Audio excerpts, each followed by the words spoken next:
नमस्कार। संभव digital classes में सभी बच्चों का बहुत बहुत स्वागत है। आज अपन पहले बात कर रहे हैं कि डिजिटल जो क्लासेस हैं उनके बारे के अंदर आराम से घर पे बैठ के और सारे जो टॉपिक्स हैं उनको आप आराम से क्या कर सकते हो, कवर कर सकते हो।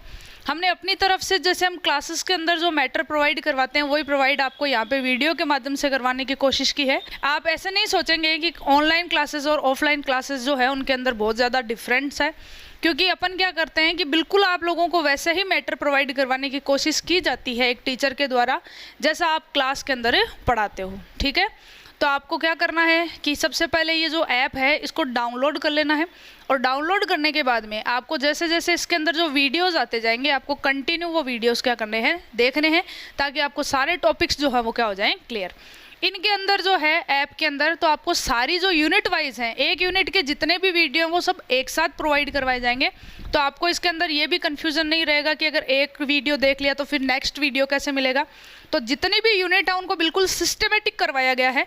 जैसे अगर बात करूँ मैं बीएससी पार्ट फर्स्ट ईयर की, तो आपने कहा कि बीएससी पार्ट फर्स्ट ईयर के अंदर अपने पास में जो केमिस्ट्री के अंदर है, तो अपन ने कहा कि आप जैसे 12th से जस्ट अभी आए हैं तो अपने 12th के अंदर कितनी बुक्स चलती थी, 2 बुक चलती थी।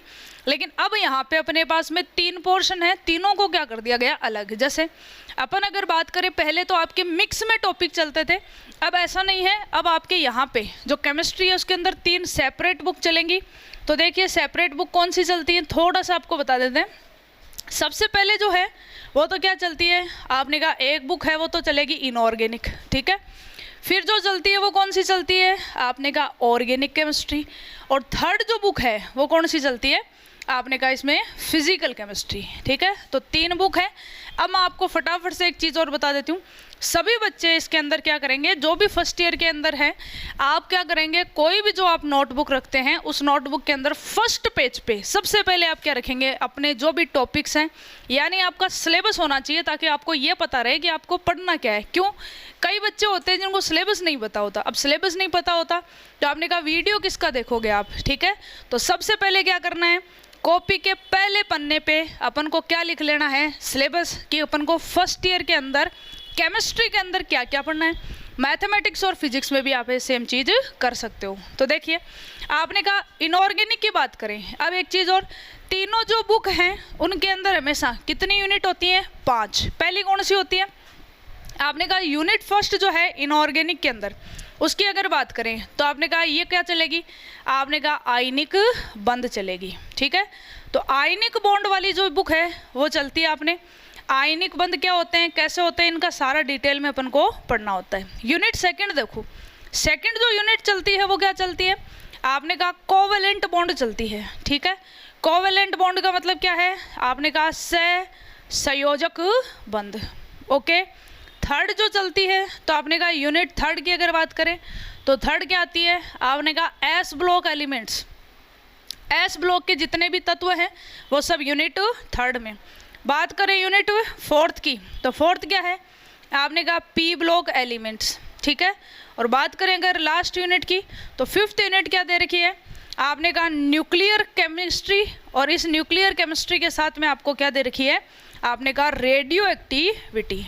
ठीक है, तो देखिए रेडियो एक्टिविटी भी दे रखी है। अपन कहेंगे इसमें आपके पास में क्या क्या पढ़ना है, आपने कहा एक तो पढ़ना है नाभिकीय रसायन। ठीक है, और इसके साथ में आपको क्या पढ़नी होती है, रेडियो एक्टिवता। तो ये जो 5 है यूनिट, अगर एग्जाम में आप पेपर देंगे तो आपने कहा 10 क्वेश्चन आते हैं टोटल। हर एक यूनिट में से कितने क्वेश्चन आते हैं, आपने कहा 2 क्वेश्चन आते हैं। दोनों में से अटेम्प्ट कितना करना होता है अपन को, 1। वो आपकी चॉइस रहती है, आपको जो अच्छा लगे उसमें आप कर सकते हो। आपने कहा टोटल अगर पेपर की बात करें तो कितने नंबर का होता है, आपने कहा 33 नंबर का क्या आता है, पेपर आता है इनऑर्गेनिक केमिस्ट्री का। अब बात करते हैं ऑर्गेनिक की। आपने कहा ऑर्गेनिक केमिस्ट्री के अंदर देखें तो यूनिट फर्स्ट कौन सी है, आपने कहा यूनिट फर्स्ट चलती है रिएक्शन मैकेनिज्म। देखो रिएक्शन मैकेनिज्म है, या इसे कहें रासायनिक अभिक्रिया की क्रियाविधि। तो आपने कहा ये रासायनिक अभिक्रिया की क्रियाविधि है, या ऑर्गेनिक केमिस्ट्री की कौन सी है, फर्स्ट यूनिट। सेकंड की बात करें तो आपने कहा दूसरी यूनिट चलती है अपने स्टीरियो केमिस्ट्री। ठीक है, तो ये हो गई अपने पास में स्टीरियो केमिस्ट्री। इसमें क्या पढ़ा जाता है, आपने कहा त्रिविम रसायन पढ़ा जाता है। ठीक है, समावयवता से रिलेटेड होती है। क्या होती है इसकी बात करेंगे अपन। यूनिट थर्ड जो है इसके अंदर देखिए हाइड्रोकार्बन दे रखे हैं, यानी 6 टॉपिक हैं अपने पास में। एक तो क्या है एल्केन, एक क्या दे रखा है एल्कीन, एक क्या दे रखा है एल्काइन, ठीक है। इसके अलावा क्या दे रखे हैं आपने कहा साइक्लो एल्केन दे रखे हैं, ओके। इसके अलावा क्या पढ़ना है आपको साइक्लो एल्कीन पढ़ना है आपको। इसके अलावा क्या पढ़ना है आपने कहा एल्काडाइइन, कोई दिक्कत नहीं। ये सारे जो टॉपिक हैं वो यूनिट थर्ड में पढ़ने हैं। यूनिट फोर्थ देखिए आपने कहा फोर्थ यूनिट जो चलती है वो क्या चलती है आपने कहा एरोमेटिसिटी वाली यूनिट चलती है, ठीक है। तो आपको इसमें एरोमेटिसिटी भी पढ़नी है और क्या पढ़नी होती है एरियंस पढ़नी होती है, यानी एरिन बेंजीन जो होती है वो और उससे रिलेटेड कंपाउंड्स पढ़ने होते हैं। फिर अगर बात करें यूनिट फिफ्थ की, तो फिफ्थ यूनिट जो चलती है वो क्या चलती है आपने कहा एक तो होते हैं एल्किल हैलाइड, ठीक है। एल्किल हैलाइड समझते हो, हैलाइड को किससे जोड़ दो एल्किल ग्रुप से, और एक जो है वो क्या चलते हैं आपने कहा एरिल हैलाइड, ठीक है। एरिल हैलाइड का मतलब क्या है हेलोजन जो होता है उसको किस पे जोड़ दिया जाता है आपने कहा बेंजीन पे जोड़ दिया जाता है। ये 5 यूनिट किस में चलती हैं आपने कहा ऑर्गेनिक में। ऑर्गेनिक का जो पेपर है वो भी कितने नंबर का होता है आपने कहा 33 मार्क्स का। सेम पैटर्न रहता है, हर एक यूनिट से कितने क्वेश्चन आते हैं 2, करना कितना होता है अपन को आपने कहा 1। फिर आती है अपनी थर्ड बुक, आपने कहा थर्ड बुक का जो पेपर है वो कितने नंबर का होता है आपने कहा 34 का होता है। अब अगर बात करें इसके अंदर तो आपने कहा वही 5 यूनिट इसमें होती हैं। यूनिट फर्स्ट क्या होती है आपने कहा इसके अंदर यूनिट फर्स्ट जो दे रखी है वो क्या दे रखी है गैसियस स्टेट दे रखी है, ठीक है। तो आपने कहा पहली यूनिट कौन सी दे रखी है आपने कहा इसमें गैसियस स्टेट दे रखी है। पदार्थ की 3 अवस्थाएं तीनों आपके सिलेबस में है। आपको कहा यूनिट सेकंड क्या है तो आपने कहा यूनिट सेकंड जो है वो क्या दे रखी है आपने कहा द्रव अवस्था लिक्विड स्टेट दे रखी है, ठीक है। बात करें अगर यूनिट थर्ड की तो देखो थर्ड कौन सी है आपने कहा ठोस अवस्था। तो देखो पदार्थ होता है 3 अवस्थाएं होती हैं। पहली कौन सी होती है आपने कहा गैसियस स्टेट सिलेबस में है। दूसरी क्या होती है आपने कहा लिक्विड स्टेट, ये भी अपने सिलेबस में है। और तीसरी क्या होती है आपने कहा सॉलिड स्टेट, ये भी अपने सिलेबस में है। बात करें अगर फोर्थ की तो आपने कहा यूनिट फोर्थ क्या है आपने कहा कोलाइडी अवस्था, ठीक है। तो चौथी जो अवस्था होती है वो क्या है अपने पास में कोलाइडी अवस्था, ये भी अपन को कोलाइडल स्टेट बोलेंगे इसको। तो आपने कहा सारी की सारी अपने सिलेबस में दे रखी है। एक है यूनिट फिफ्थ यूनिट जो दे रखी है वो क्या दे रखी है आपने कहा केमिकल काइनेटिक्स, ठीक है। केमिकल काइनेटिक्स को क्या बोलेंगे रासायनिक बल गतिकी, ओके। तो ये जो है ये सारा का सारा किसका सिलेबस है आपने कहा बीएससी पार्ट फर्स्ट ईयर, जिसके अंदर केमिस्ट्री जो है उसके अंदर 3 बुक्स हैं। एक कौन सी है इनऑर्गेनिक, एक कौन सी है ऑर्गेनिक, और एक कौन सी चलती है फिजिकल केमिस्ट्री, ओके। अब देखो ये सारे जो टॉपिक्स हैं वो आपको इसमें ऐप के अंदर मिल जाएंगे, जिसके अंदर आप जब बीएससी पार्ट फर्स्ट ईयर में जाएंगे तो आपके पास में 3 ऑप्शन आएंगे, मैथ का, फिजिक्स का, केमिस्ट्री का। केमिस्ट्री वाले पे क्लिक करेंगे तो फिर 3 ऑप्शन आ जाएंगे आपके पास में, जिसमें इनऑर्गेनिक, ऑर्गेनिक और फिजिकल। फिर इनके अंदर क्लिक करेंगे तो ये सारे ऑप्शन मिलेंगे। फिर आप एक एक यूनिट हैं जो उनको पढ़ेंगे तो उन यूनिट्स के अंदर आपको इनके क्या मिल जाएंगे लेक्चर मिल जाएंगे, कोई दिक्कत नहीं है। अब अपन एक छोटा सा टॉपिक और पढ़ा देते हैं आपको। तो इनमें अपन बात करें तो सारे जो टॉपिक्स हैं वो आपको अवेलेबल करवा दिए जाएंगे। अभी अपन कोई सा भी एक टॉपिक इसमें से पढ़ लेते हैं। देखिए अगर बात करें अपन सबसे पहले किसकी बात करते हैं आपने कहा ऑर्गेनिक केमिस्ट्री की बात कर लेते हैं। ऑर्गेनिक केमिस्ट्री के अंदर देखो सबसे पहली जो यूनिट दे रखी है वो क्या दे रखी है आपने कहा रिएक्शन मैकेनिज्म। तो सबसे पहला तो क्वेश्चन यही आ जाता है कि एक रिएक्शन है क्या होती है। तो क्या कहते हैं देखो पढ़ना क्या क्या है, ठीक है। स्टार्ट कर देते हैं यूनिट फर्स्ट। क्या दे रखी है आपने कहा रासायनिक अभिक्रिया की क्रियाविधि, रासायनिक अभिक्रिया की क्रियाविधि, रिएक्शन मैकेनिज्म बोलेंगे इसको। तो आपने कहा रिएक्शन मैकेनिज्म के अंदर एक खास बात देखिए अपन जब ऑर्गेनिक केमिस्ट्री के अंदर सारी यूनिट्स को पढ़ेंगे, फर्स्ट यूनिट पढ़ेंगे, फिर सेकंड पढ़ेंगे, फिर थर्ड पढ़ेंगे, फिर फोर्थ पढ़ेंगे, फिर फिफ्थ पढ़ेंगे, तो आपने कहा इसमें अलग अलग कंपाउंड्स आते हैं। जैसे आपको मैंने बताया 5th यूनिट के अंदर अपन को क्या पढ़ना है, आपने कहा हैलाइड वाला पढ़ना है। आपने कहा हेलोजन को किसी के साथ जोड़ते हैं तो क्या बनेंगे, हैलाइड। आर के साथ जोड़ दिया तो एल्किल हैलाइड, बेंजीन के साथ में जोड़ दिया तो आपने कहा एरिल हैलाइड। अब अपन इनके अंदर पढ़ेंगे अभिक्रियाएं कितनी होती हैं। तो आपने कहा अगर बात करें हैलाइडों की तो ये SN1 अभिक्रिया देते हैं, आपने कहा नाभिक स्नेही अभिक्रियाएं देते हैं, नाभिक स्नेही प्रतिस्थापन अभिक्रियाएं। फिर उनकी मैकेनिज्म पढ़ेंगे कि ये SN1 होती है या SNA2 होती है। लेकिन आपने कहा कि जो फर्स्ट यूनिट जो पढ़ते हैं, आपने कहा सबसे पहले फर्स्ट यूनिट ये है कि बेसिक चीज़ क्या है, कि ये पूछ रहा है ना तो ये कह रहा है कि अभिक्रिया क्या होती है, ना ये पूछ रहा है कि इनकी क्रियाविधि SN1 है या SNA2 है। आपने कहा सिंपल आपसे ये पूछता है कि एक अभिक्रिया क्या होती है। ठीक है, तो यूनिट वो जो फर्स्ट है ये बहुत ही ज़्यादा बेसिक यूनिट है, आपको बहुत आराम से इसके अंदर टॉपिक्स को पढ़ना है। फिर अगर अपन जैसे जैसे कंपाउंड्स के अंदर जाएंगे तो जैसे थर्ड अगर बात करें, यूनिट थर्ड, तो आपने कहा थर्ड यूनिट के अंदर अपने पास में क्या आएंगे, एल्कीन वगैरह आएंगे। तो अपन को पता है एल्कीन जो होती है उसकी अभिलाक्षणिक अभिक्रिया क्या होती है, अपन कहते हैं योगात्मक अभिक्रिया होती है। फोर्थ यूनिट के अंदर अपन जाएंगे तो आपने कहा एरोमेटिक यौगिक होते हैं। एरोमेटिक यौगिक कौन सी अभिक्रिया देते हैं, तो आपने कहा इलेक्ट्रॉन स्नेही प्रतिस्थापन अभिक्रिया देते हैं। फिफ्थ यूनिट के अंदर बात करें तो कौन सी अभिक्रिया देते हैं, आपने कहा नाभिक स्नेही प्रतिस्थापन अभिक्रिया देते हैं। तो ये सब आपको पढ़ने हैं, लेकिन यहाँ पे अपन को बिल्कुल बेसिक पढ़ना है कि एक अभिक्रिया क्या होती है। तो देखिए बहुत ही आसान भाषा में समझाने की कोशिश करते हैं। आपने कहा सबसे पहले बात आती है कि एक अभिक्रिया क्या होती है। ठीक है, तो अपन ऐसे कहते हैं कि कोई भी अगर एक अभिक्रिया तो उसमें एक तो क्या होते हैं रिएक्टेंट, एक क्या होते हैं प्रोडक्ट। यानी अपन क्या कहते हैं, एक तरफ तो क्या लिए जाते हैं, आपने कहा क्रियाकारक, एक तरफ क्या बनते हैं उत्पाद बनते हैं। तो जनरल ऐसे कहते हैं कि क्रियाकारक से उत्पाद बनना क्या कहलाती है, एक अभिक्रिया। और आपने कहा इस अभिक्रिया में क्रियाकारक से उत्पाद कैसे बनते हैं, तो अपन ने कहा क्रियाकारकों के अंदर जो बंध होते हैं वो तो टूट जाते हैं और नए बंध बन जाते हैं, जिससे किसका निर्माण हो जाता है, उत्पाद का निर्माण हो जाता है। ये जनरली क्या कहलाती है, एक अभिक्रिया कहलाती है। और इस अभिक्रिया के दौरान जितने भी प्रकार के परिवर्तन होते हैं उन सब को पढ़ना क्या कहलाती है, आपने कहा अभिक्रिया की क्रियाविधि कहलाती है। ठीक है, देखिए बात करते हैं क्रियाकारकों की। तो अगर आपने कहा कि क्रियाकारक कितने प्रकार के होते हैं, तो आपने कहा जनरली जो रिएजेंट लिए जाते हैं वो भी दो प्रकार के होते हैं। कौन सा, आपने कहा एक तो कैसे होते हैं, आपने कहा इलेक्ट्रॉन्स नहीं होते हैं। ठीक है, दूसरी अगर बात करें तो ये क्या होते हैं, आपने कहा नाभिक्स नहीं होते हैं। तो आपने कहा अब इनको भी पढ़ना अपन को कि इलेक्ट्रॉन्स नहीं क्या होते हैं और नाभिक्स नहीं क्या। बात करें अगर इलेक्ट्रॉन्स नहीं की तो आपने कहा सीधा सीधा मतलब है कि ऐसी कोई भी स्पीसीज जो किससे स्नेह रखती है, आपने कहा इलेक्ट्रॉन से स्नेह रखती है, वो क्या कहलाती हैं, आपने कहा इलेक्ट्रॉन स्नेही अभिकर्मक कहलाते हैं। अब आपने कहा इलेक्ट्रॉन स्नेही भी कितने प्रकार के होते हैं, तो इन्हें बोला जाता है इलेक्ट्रोफाइल, इसलिए किससे लिख दिया जाता है, E+ से। दो प्रकार के कौन से हैं, आपने कहा एक तो कैसे होते हैं, आपने कहा जिन पर धनावेश पाया जाता है।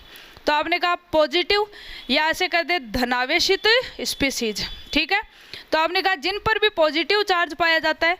पॉजिटिव चार्ज का जनरली मतलब होता है उनका अष्टक जो होता है वो क्या लिया जाता है, अपूर्ण लिया जाता है। तो आपने कहा जैसे सिंपल सा एक एग्जाम्पल लिख दे R+, कि कोई भी कार्बन है उस पर प्लस चार्ज है तो वो क्या कहलाता है, कार्बोकैटायन कहलाता है, धनावेशित स्पीसीज। दूसरा अगर बात करें तो आपने कहा जरूरी नहीं इन पर पॉजिटिव चार्ज हो, ये कैसी हो सकती है, आपने कहा उदासीन। उदासीन कैसे, आपने कहा इनका जो अष्टक है वो क्या पाया जाता है, अपूर्ण। और आपको पता है अष्टक अपूर्ण का नाम लेते दिमाग में पहली चीज क्या आती है, बोरोन फैमिली आती है। आपने कहा पहले अपन 12th क्लास में बहुत फेमस क्वेश्चन पढ़ते थे कि BS3 नहीं होकर ये क्या बना लेता है, B2H6 डाइबोरेन के रूप में पाया जाता है। इसका कारण ही क्या होता है कि बोरोन फैमिली के पास में हमेशा कितने इलेक्ट्रॉन होते हैं, आपने कहा 3, बंध भी कितने बनाता है, 3, टोटल इलेक्ट्रॉन कितने हो गए, 6। लेकिन आपने कहा अष्टक को पूरा करने के लिए इलेक्ट्रॉन कितने चाहिए, 8। तो आपने कहा बोरोन फैमिली का अष्टक है वो हमेशा क्या होता है, अपूर्ण होता है।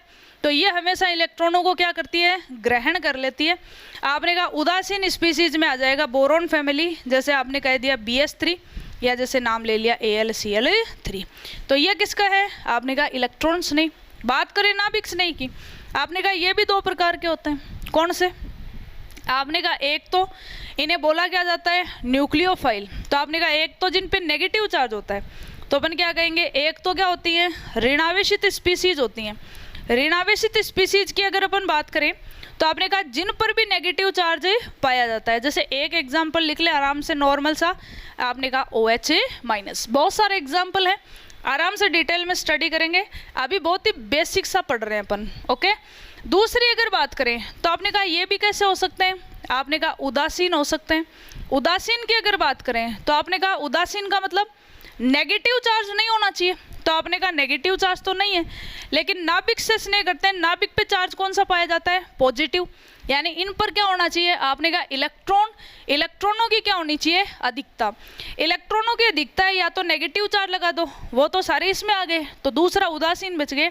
उदासीन का मतलब जिन पे क्या होती है लोन पेयर की अधिकता का मतलब क्या है, इलेक्ट्रॉन की अधिकता का मतलब क्या है, जिन पर क्या पाए जाते हैं लोन पेयर उपस्थित होते हैं। अब देखो लोन पेयर की बात करें तो सबसे जनरली एग्जाम्पल कौन आता है, आपने कहा एक तो नाइट्रोजन फैमिली और एक अगर बात करें तो ऑक्सीजन फैमिली। आपने कहा हेलोजन फैमिली जो होती है उसकी अगर बात करें तो लोन पेयर तो उस पर भी पाए जाते हैं, लेकिन हेलोजन फैमिली जो होती है जनरली वो अपना लोन पेयर किसी को डोनेट नहीं करती है। तो सबसे पहला तो जो इस यूनिट के अंदर पढ़ना है अपन को वो क्या पढ़ना है, आपने कहा पढ़नी है एक अभिक्रिया क्या होती है। आपने कहा अभिक्रिया के बाद में पढ़ने हैं कि क्रियाकारक या अभिकर्मक जो हैं उनके प्रकार कितने होते हैं, उनकी अगर बात करेंगे तो ये फिर कितने प्रकार के होते हैं और इनके एग्जाम्पल आपको याद रखने। दूसरी बात आती है कि अभिक्रियाएं कितने प्रकार की होती हैं, तो देखो अभिक्रियाओं के प्रकार, ठीक है। तो आपने कहा अगर अपन बात करें एक रासायनिक अभिक्रिया की, तो आपने कहा अभिक्रियाएं जो होती हैं वो जनरली कितनी कैटेगरी में होती हैं, आपने कहा 4 होती हैं। कौन कौन सी हो सकती हैं, देखो सबसे पहले क्या होती है, आपने कहा योगात्मक अभिक्रिया। योगात्मक को क्या बोलते हैं, आपने कहा एडिशन रिएक्शन, कोई दिक्कत नहीं। दूसरी अभिक्रिया होती है वो योगात्मक का जस्ट विपरीत होती है, कौन सी अभिक्रिया, विलोपन अभिक्रिया, इसको क्या बोलते हैं, आपने कहा एलिमिनेशन रिएक्शन। थर्ड रिएक्शन देखो, आपने कहा नेक्स्ट रिएक्शन कौन सी आती है, आपने कहा प्रतिस्थापन, इसको क्या बोलते हैं, आपने कहा सब्स्टिट्यूशन रिएक्शन। लास्ट जो आती है वो क्या होती है, आपने कहा एक कैटेगरी आती है इसकी पुनर्विन्यास। पुनर्विन्यास को क्या बोला जाता है, आपने कहा रीअरेंजमेंट बोला जाता है, ठीक है। आपने कहा इनकी बात करते हैं। देखिए योगात्मक का मतलब क्या है, आपने कहा किसी भी चीज़ का जुड़ना क्या कहलाता है, योग कहलाता है। तो आपने कहा योग किसका हो सकता है, आपने कहा या तो किसका हो सकता है इलेक्ट्रॉन्स नहीं या इलेक्ट्रोफाइल का, या फिर किसका हो सकता है, आपने कहा नाभिक स्नेही का, और एक नाम और आता है किसका, आपने कहा मुक्त मूलक, ठीक है, या जिसे अपन कहते हैं फ्री रेडिकल। फ्री रेडिकल का मतलब क्या होता है, आपने कहा जैसे ये बना दिया CH3 रेडिकल, इसका मतलब क्या होता है, जिस पर एक क्या पाया जाता है अयुग्मित इलेक्ट्रॉन पाया जाता है, वो क्या कहलाते हैं मुक्त मूलक। 2 होते तो वो क्या हो जाता, आपने कहा लोन पेयर हो जाता। तो आपने कहा ऐसी स्पीसीज जिनके अंदर क्या पाया जाता है, आपने कहा एक अयुग्मित इलेक्ट्रॉन पाया जाता है, वो क्या कहलाते हैं मुक्त मूलक। तो देखो योगात्मक अभिक्रियाएं हैं वो भी कितने प्रकार की हो सकती हैं, आपने कहा 3 प्रकार की। कौन कौन सी, आपने कहा पहली, अगर पहले इलेक्ट्रॉन्स नहीं जुड़ता है तो इसका नाम क्या हो जाता है, आपने कहा इलेक्ट्रॉन स्नेही योगात्मक अभिक्रिया, ठीक है। आपने कहा इसको क्या लिख सकते हैं AE रिएक्शन। कैसे, एडिशन रिएक्शन है वो भी कौन सी, इलेक्ट्रोफिलिक, आपने कहा एडिशन। दूसरा देखो सेकंड क्या हो सकती है, आपने कहा पहले कौन जुड़ जाए, नाभिक स्नेही, तो नाम क्या हो जाएगा, आपने कहा नाभिक स्नेही योगात्मक अभिक्रिया। इसको क्या लिखेंगे, आपने कहा न्यूक्लियोफिलिक एडिशन रिएक्शन। और थर्ड जो है उसकी बात करें तो आपने कहा मुक्त मूलक जुड़ सकता है। आपने कहा मुक्त मूलक अभिक्रिया जब भी नाम आए, ठीक है, जैसे अगर नॉर्मल एग्जाम्पल दूँ आपके दिमाग में ऐसा कोई एग्जाम्पल जो मुक्त मूलक अभिक्रिया होती है, तो अपन ऐसे कहते हैं ओजोन परत का जो क्षरण हो रहा है वो भी कैसी अभिक्रिया होती है, मुक्त मूलक अभिक्रिया। इसमें 2 बातें खास देखो, क्या, आपने कहा पहली बात, जिस अभिक्रिया के अंदर मुक्त मूलक बनते हैं वो हमेशा श्रृंखला अभिक्रियाएं होती हैं, यानी उसमें आगे से आगे क्या होती है रिएक्शन है चलती रहती है। कब तक, जब तक कि आपने कहा सारा का सारा क्रियाकारक क्या नहीं हो जाता, खत्म नहीं हो जाता। ठीक है, तो जैसे अपने ओजोन क्षरण चल रहा है, तो आपने कहा ओजोन क्षरण में क्या होता है, आपने कहा ओजोन जो होती है वो टूट जाती है, किसमें, आपने कहा ऑक्सीजन के अंदर। अब ओजोन इसमें क्या है, क्रियाकारक है, किसकी प्रेजेंस में हो रहा है, आपने कहा क्लोरीन मुक्त मूलक। अब ये क्लोरीन कैसे बना, आपने कहा क्लोरीन होती है वो यूवी लाइट या पराबैंगनी विकिरणों की उपस्थिति में बंध जो होता है वो बीच में से टूट जाता है। आपने कहा बंध जो बीच में से टूटेगा तो क्या बना देगा, मुक्त मूलक। अब ये मुक्त मूलक इससे अभिक्रिया करते रहते हैं और ओजोन को ऑक्सीजन में तोड़ते रहते हैं। आपने कहा एक बार अगर ये अभिक्रिया स्टार्ट हो गई तो खत्म नहीं होगी, कब खत्म होगी, आपने कहा जब पूरी ओजोन लेयर क्या हो जाएगी, खत्म हो जाएगी। दूसरी चीज पहली तो ये ध्यान रखनी है कि मुक्त मूलक अभिक्रिया होती है वो हमेशा कैसी होती हैं, आपने कहा श्रृंखला अभिक्रिया, यानी एक बार प्रारंभ होने के बाद तब तक चलेंगी जब तक कि क्रियाकारक क्या नहीं हो जाते, खत्म। तो फिर आपने कहा खत्म कैसे होती है, आपने कहा लास्ट में सारे मुक्त मूलक हैं वो आपस में क्या हो जाते हैं, जुड़ जाते हैं, और आपने कहा रिएक्शन क्या हो जाती है, कंप्लीट। दूसरी बात क्या है कि मुक्त मूलक हमेशा अभिक्रिया किससे करता है, मुक्त मूलक से करता है। ठीक है, तो आपने कहा अगर उस रिएक्शन के अंदर मुक्त मूलक नहीं हो तो आपने कहा जिससे अभिक्रिया कराएगा उसका भी क्या बना देगा, मुक्त मूलक बना देगा। ठीक है, तो दो चीजें, एक तो श्रृंखला अभिक्रिया होती है और दूसरा मुक्त मूलक हमेशा किससे अभिक्रिया करता है, मुक्त मूलक से। ठीक है, इसका जस्ट विपरीत क्या होता है, विलोपन। जैसे आपने कहा अपन एक क्लास के अंदर 10 स्टूडेंट बैठे थे, आपने कहा 5 आके और जुड़ गए, तो ये तो योगात्मक हो गया। ठीक है, विलोपन का मतलब क्या होता है, आपने कहा अपन 10 बैठे थे, 10 में से 2 क्या हो जाए, बाहर चले जाए। ठीक है, तो आपने कहा किसी भी ग्रुप का हटना ये क्या कहलाता है, विलोपन अभिक्रिया वो कहलाती है। आपने कहा विलोपन है उनका इस तरह से कोई कैटेगरी नहीं होती कि पहले कौन हटेगा, विलोपन की कैटेगरी होती है कि हटने वाले ग्रुप कहाँ से हट रहे हैं।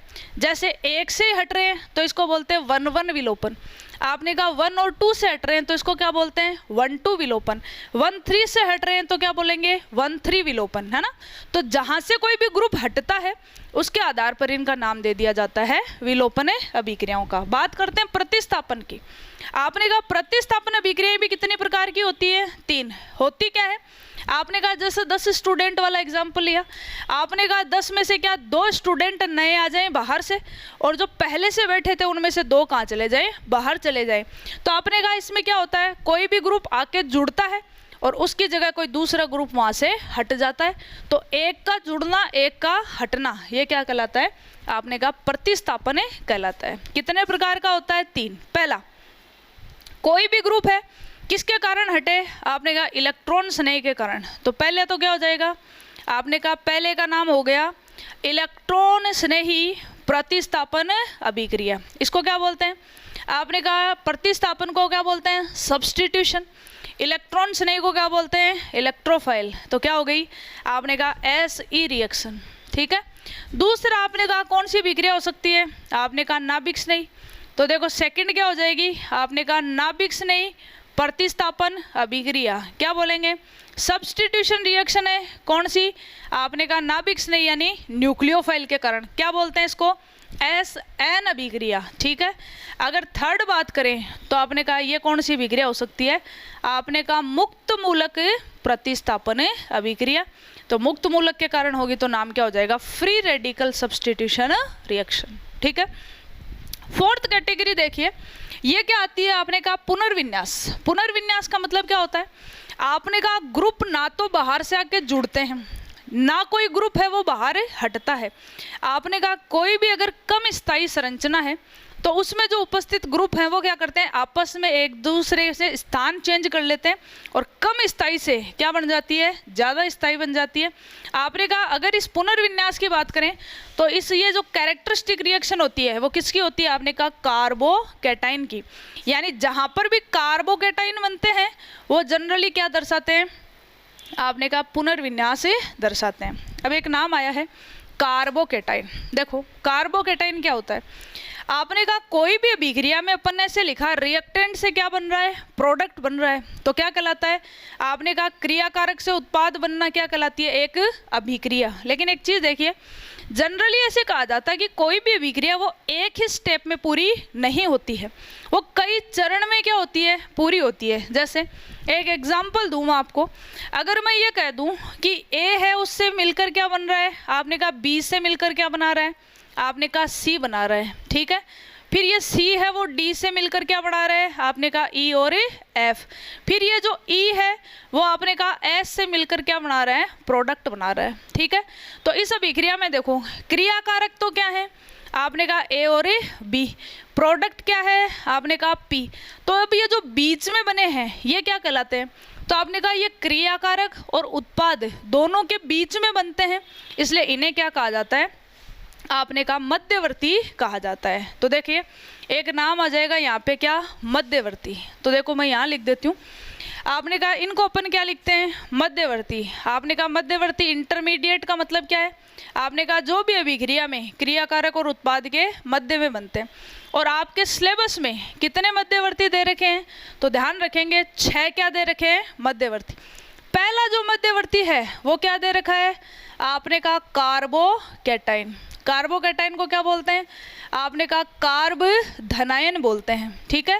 यानी कार्बन है उस पर कौन सा चार्ज होना चाहिए, आपने कहा पॉजिटिव चार्ज होना चाहिए, वो क्या कहलाता है, कार्बोकैटायन। दूसरा देखो, दूसरा क्या दे रखा है, आपने कहा कार्ब एनायन दे रखा है, ठीक है। तो आपने कहा ये क्या है, कार्ब ऋणायन। नाम से स्पष्ट है कार्बन पे कौन सा चार्ज होना चाहिए, आपने कहा नेगेटिव चार्ज। तीसरा क्या दे रखा है, आपने कहा कार्ब फ्री रेडिकल दे रखा है, ठीक है। तो आपने कहा कार्ब फ्री रेडिकल का मतलब क्या है, आपने कहा कार्बन पे एक क्या पाया जाना चाहिए, अयुग्मित इलेक्ट्रॉन। फिर अगर बात करें तो आपने कहा एक क्या दे रखी है, आपने कहा कार्बीन। कार्बीन क्या होती है, कार्बन 2 तो बंद बनाता है और 2 इस पे क्या पाए जाते हैं, अयुग्मित इलेक्ट्रॉन। एक जगह नहीं लिखेंगे वरना ऐसा लगेगा कि इस पे लोन पेयर है। फिर अगर बात करें तो आपने कहा कार्बीन के बाद में क्या है, आपने कहा नाइट्रीन दे रखी है। नाइट्रीन भी क्या होती है, नाइट्रोजन। एक तो लोन पेयर और 2 क्या पाए जाते हैं, अयुग्मित इलेक्ट्रॉन। और लास्ट जो है वो क्या दे रखी है, आपने कहा बेंजाइन। ध्यान रखेंगे मैंने बेंजीन नहीं बोला है, बेंजाइन बोला है। बेंजाइन क्या होता है, आपने कहा बेंजीन में एक क्या पाया जाता है, ट्रिपल बॉन्ड पाया जाता है, वो संरचना क्या कहलाती है, बेंजाइन। आपने कहा मध्यवर्ती है। अब बात आती है कि मध्यवर्ती बनते कैसे हैं, तो इसके लिए कहा जाता है कि कोई भी अभिक्रिया जब होती है तो उसमें क्रियाकारक के बंध टूटकर क्या बनते हैं, उत्पाद। तो आपने कहा बंध का टूटना क्या कहलाता है, आपने कहा बंध विखंडन कहलाता है। अब आपने कहा बंध का टूटना बंध विखंडन है, तो बंध विखंडन जो होता है वो भी कितने प्रकार का होता है, आपने कहा 2 प्रकार का। कौन कौन सा, आपने कहा एक विखंडन तो क्या होता है, समांश यानी होमोलाइटिक क्लीवेज होता है। एक जो विखंडन होता है वो कैसा होता है, आपने कहा विषमांश। विषमांश का मतलब क्या होता है, हेटेरोलाइटिक क्लीवेज। तो ऐसे कहते हैं कि अगर किसी भी क्रियाकारक के बंध जो है वो बीच में से टूट रहे हैं तो दोनों तरफ क्या बनेंगे, आपने कहा इलेक्ट्रॉनों का जो वितरण होगा वो कैसा पाया जाता है, समान। ये विखंडन तो क्या कहलाता है, समांश, या इसका नाम क्या होता है, होमोलाइटिक क्लीवेज। तो देखो इसको तो क्या बोल देंगे, आपने कहा होमोलाइटिक क्लीवेज। दूसरा, अगर आपने कहा कोई भी बंध है उसमें इलेक्ट्रॉन जो है उनको एक तरफ खिसका दो, ठीक है, यानी इलेक्ट्रॉनों का वितरण समान है, नहीं पाया जाता है, तो वो बंध क्या कहलाता है, आपने विखंडन क्या कहलाता है, विषमांश विखंडन। ये क्या कहलाता है, आपने कहा हेटेरोलाइटिक क्लीवेज। तो देखो आपने कहा कोई भी बंध है, जैसे ए था, आपने कहा इस बंध को बिल्कुल बीचों बीच तोड़ दो, तो आपने कहा ये भी क्या बन गया, एक इलेक्ट्रॉन, ये भी एक इलेक्ट्रॉन, यानी किसका निर्माण होता है, ध्यान रखेंगे मुक्त मूलक का निर्माण होता है। अगर विषमांश की बात करें तो आपने कहा ये ए है ये बी है, इसने कहा एक तरफ इलेक्ट्रॉनों को खिसका दो, ए पे तो क्या आ गया प्लस, बी पे क्या आ गया माइनस। देखो जिस पे प्लस आता है वो क्या कहलाता है, आपने कहा इलेक्ट्रोफाइल कहलाता है, ठीक है। तो ये तो क्या बन गया, इलेक्ट्रोफाइल। आपने कहा बी पे क्या आ गया, नेगेटिव। आपने कहा नेगेटिव वाला क्या कहलाता है, नाभिक स्नेही, इसे क्या बोला जाता है, आपने कहा न्यूक्लियोफाइल बोला जाता है। तो किसका निर्माण हो जाता है, या तो अपन ऐसे कहते हैं कि धनायन और ऋणायन का यानी कैटायन और एनायन बनते हैं। कार्बन पे पॉजिटिव चार्ज होता है तो क्या बनता है, कार्ब धनायन। नेगेटिव आता है तो क्या बन जाते हैं, कार्ब ऋणायन बन जाते हैं। ठीक है, तो इस तरह से अपन को टॉपिक पढ़ने हैं। फिर आपने कहा अभिक्रिया की क्रियाविधि है, तो आपने कहा सारी चीजें पढ़नी है कि अभिक्रिया क्या होती है, क्रिया कारक कितने प्रकार के होते हैं, अभिक्रिया खुद कितने प्रकार की होती है, आपने कहा मध्यवर्ती कितने प्रकार के होते हैं, बंध विखंडन कितने प्रकार के होते हैं, और आपने कहा इस दौरान यहाँ पे जो भी है आपने कहा ऊर्जा में जो परिवर्तन है उसको भी पढ़ा जाता है। और आपने कहा ऊर्जा के आधार पर, ठीक है, बात करें एक अभिक्रिया की तो कितने प्रकार की होती है, दो। एक कौन सी होती है, आपने कहा उष्मा शोषीय अभिक्रिया। ठीक है, क्या बोला जाता है इसको, आपने कहा एंडोथर्मिक रिएक्शन। ठीक है, दूसरी अभिक्रिया कौन सी होती है, आपने कहा उष्मा क्षेपीय अभिक्रिया। इसको क्या बोला जाता है, आपने कहा एक्सोथर्मिक रिएक्शन।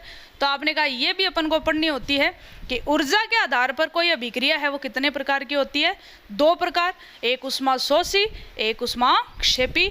तो ये जो सारा चैप्टर है ये किस में आता है, आपने कहा रिएक्शन मैकेनिज्म में आता है। तो ये है अपना आज का क्लास था। अब इसको डिटेल में है तो आपको हर एक टॉपिक के जो अलग अलग वीडियोस हैं वो मिल जाएंगे, तो आप देख लें। ठीक है, थैंक यू।